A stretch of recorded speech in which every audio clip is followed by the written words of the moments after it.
consigo ver as características dela ali para poder entender melhor. Normalmente, às vezes, ela até tem um conteúdo proteico importante.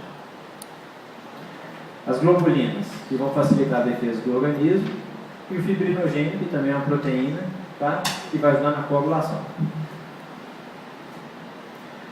E só para lembrar, mesma coisa ali dos aminoácidos que a gente chama dos ácidos graxos essenciais e não essenciais, tá? A gente tem uma série de aminoácidos essenciais que eles não são sintetizados pelo organismo, pelo menos em quantidade suficiente. A gente pode até ter alguma síntese, mas ela é muito pequena. Então eu tenho que pegar isso aqui dentro de dieta, tá? Por isso que é importante uma dieta mais rica em proteína.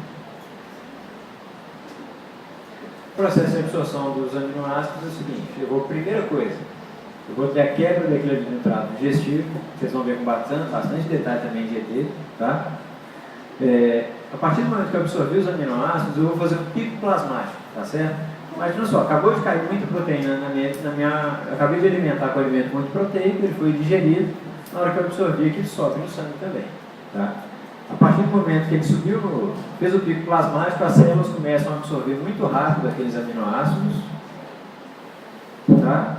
E assim que eles entram na célula, eles já vão começar a participar dos processos de síntese proteica intracelular.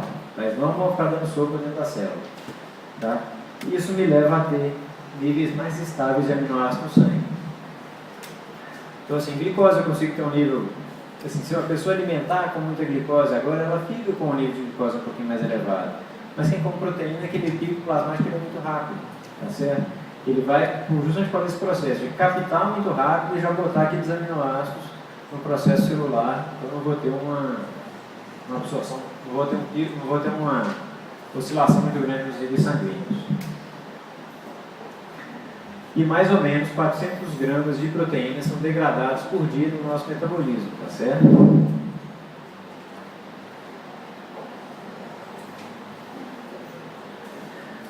E o que vai ajudar no metabolismo das proteínas ou o que vai atrapalhar? Tá? O nosso consagrado hormônio do crescimento, que tem um pico de liberação principalmente noturno, tá? Vocês devem ter visto lá quando vocês estudaram ciclos circadianos lá no Inconsciência, ele aumenta a quantidade de proteínas teciduais, tá certo?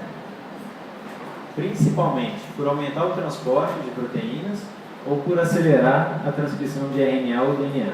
Tá? Esse é o papel do hormônio do crescimento no metabolismo proteico. A insulina, ela aumenta as proteínas teciduais, também por transporte intensificado, ou então pelo aumento da glicose intracelular. Se eu tenho mais glicose intracelular, eu tenho mais energia quer dizer mais processo metabólico. Já os glicocorticoides, eles podem reduzir as proteínas teciduais e aumentar a quantidade delas no plasma, tá certo? Por que ele faz esse efeito no tecido de reduzir? Tá? Ele aumenta a taxa de degradação das proteínas teciduais. Esse é o papel do glicocorticoide em relação às proteínas.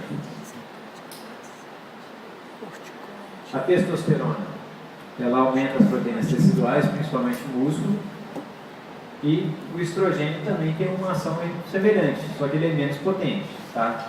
Daí justamente a gente vê algumas alterações típicas dentro do corpo do homem e da mulher, né? Normalmente o homem tem um corpo mais músculo, que é justamente para poder trocar pneu, poder levantar coisa, abrir lata de conserva, né? E eu tenho a tiroxina, tá? Que é uma substância que aumenta a taxa metabólica, tá? Só que ela varia o seguinte, tá? Se eu tiver muito carboidrato, a tiroxina ela vai me direcionar na função de quebrar aqueles carboidratos. Se eu tiver pouco, ela já vai me guiar para o lado oposto, tá? E só para lembrar aqui que eu tinha comentado com vocês, também vocês vão ver esse semestre que vem, assim, bastante, tá?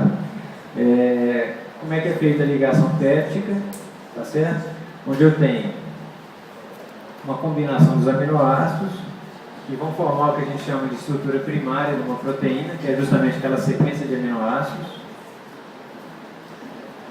que vão se juntar ao redor de uma alfa-hélice, né, para formar a estrutura secundária, e essa alfa-hélice ela vai começar a se dobrar em alguns lugares, formando a estrutura terciária, e quando eu combinar várias estruturas terciárias, eu tenho a formação de uma estrutura quaternária, que normalmente é uma proteína em ação.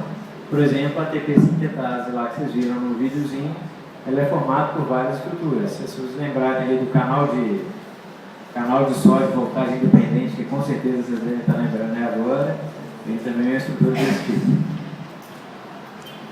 E é isso, gente.